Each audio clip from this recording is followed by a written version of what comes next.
Hi everyone, welcome back to my channel for another tasting review and another Oberfrankisches Kellerbier. This one is from Brauerei Wilde in Bamberg. Bamberg, which is of course the town with most breweries in Oberfranken. Very many breweries is coming from the town of Bamberg. After that it's Bayreuth that's having most breweries, I believe, if I'm correct. But it comes in this NRW bottle shape, as you can see, which is a quite popular bottle shape in whole Germany for many big breweries. This, though, it's a very small brewery, and it's even contract brewed by a Brauerei Trunk in Heiligen. But it's according to original recipe. Before, this brewery was brewing themselves, but now it's just a beer Keller who is having the beer bottled and served, of course, from tap and brewed by Brauerei Trunk, Alte Kloster Brauerei.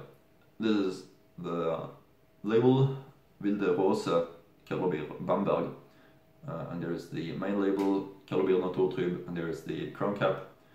So all in all, it makes a real nice impression, and of course Brauerei Trunk is quite large, so they have the possibility to contract brew and make it look really nice. This beer from Wilde Rose and Kellerbier, always right time for an Oberfrankisches Kellerbier, as I used to say. Really fresh and nice taste of the Kellerbiers. That's one of my favorite beers also at the moment. Really love the freshness of those. So let's open up the bottle. Wilde Rose Kellerbier from Bamberg, and pour it up into the for the beer style. Well-fitting glass. Always important to use the right type of glass for the beer that you're drinking. It helps the right taste to be unleashed.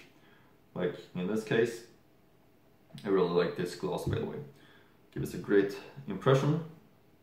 In my opinion, always interesting also to see how the Kellerbier is looking like this time. It's quite like a typical Kellerbier look of it. It's quite dark, dark golden color of it, of course, unfiltered like a Kellerbier should be.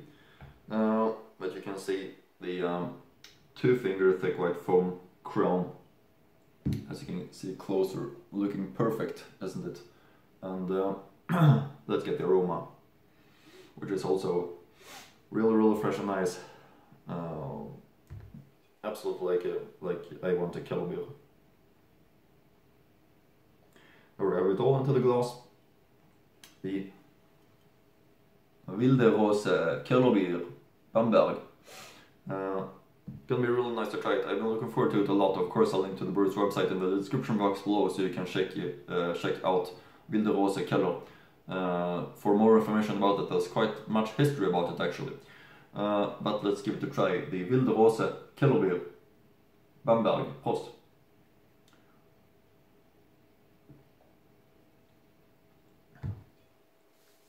Yeah, really fresh and nice, of course. This is having a great Kellerbier taste of it. I understand why Trunk wants to contract brew it, because a great Kellerbier like this should be continued and shouldn't be forgotten, even though Wilde Rose seems like they doesn't have the opportunity to continue brewing themselves. So I'm really glad that another brewery takes over and continue to contract brew it according to the original recipe, of course, which is a must if you're gonna have the name, in my opinion. Wilde Rose Kellerbier Bamberg, Sonderabfüllung, Alcohol content 5.0% volume, Zutaten Wasser, Gerstenmalz, Hopfen, Hefe. Handwerklich gebraut nach überlieferter Rezeptur und abgefüllt von der Brauerei Trunk GmbH & Company KG 14 Heiligen 3 96231 Bad Staffelstein für Wilde Rose Keller, Oberer Stephansberg 49 96049 Bamberg. That's information from the bottle, the great looking bottle, and some information from the brewer's website.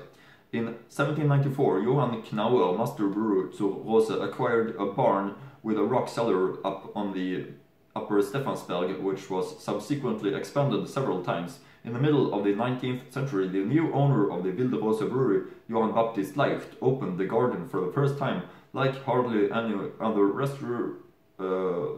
restaurateur, he recognizes the needs of the times and offers his guests more and more entertainment options in the Wilde's Keller, as the summer restaurant had been called since then.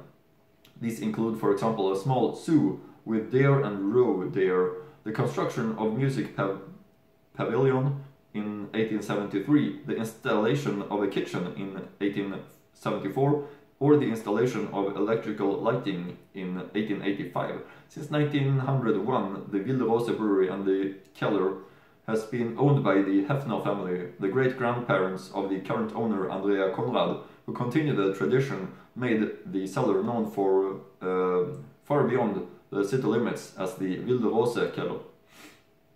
The beer cellar was closed during and after the Second World War. It was not until 1971 that the cellar was reopened after a renovation and was continued by Arnulf Conrad in the third generation. The old music pavilion, which was destroyed by the war, has also been restored, which, in addition to the wonderful idol, is one of the landmarks of the cellar.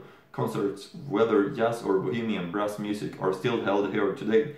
Since 2016, the cellar operation has been continued by Andrea Conrad, daughter of Arnulf Conrad in the fourth generation.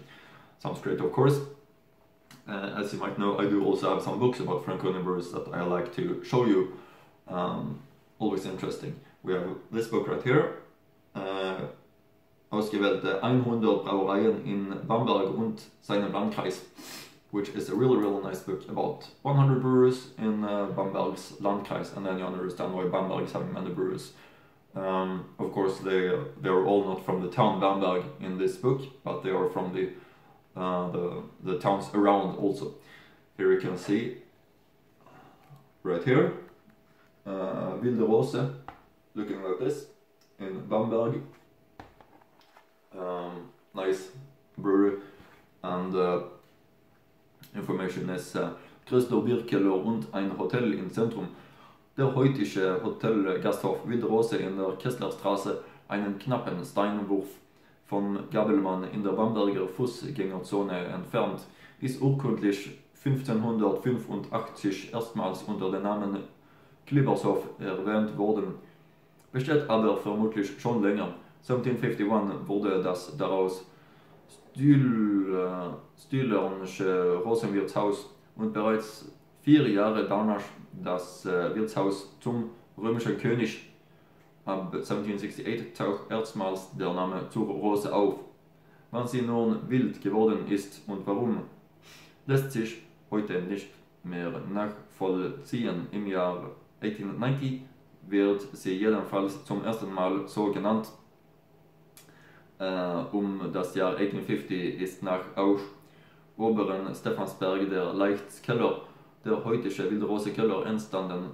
An schönen Tagen begehrt Ziel vieler Bamberger und Touristen. Yeah, that's some short information from that book. That's much more information in this book about this brewery and about 100 other breweries in the area around Bamberg and Oberfranken. So that's a recommendation, that book by me.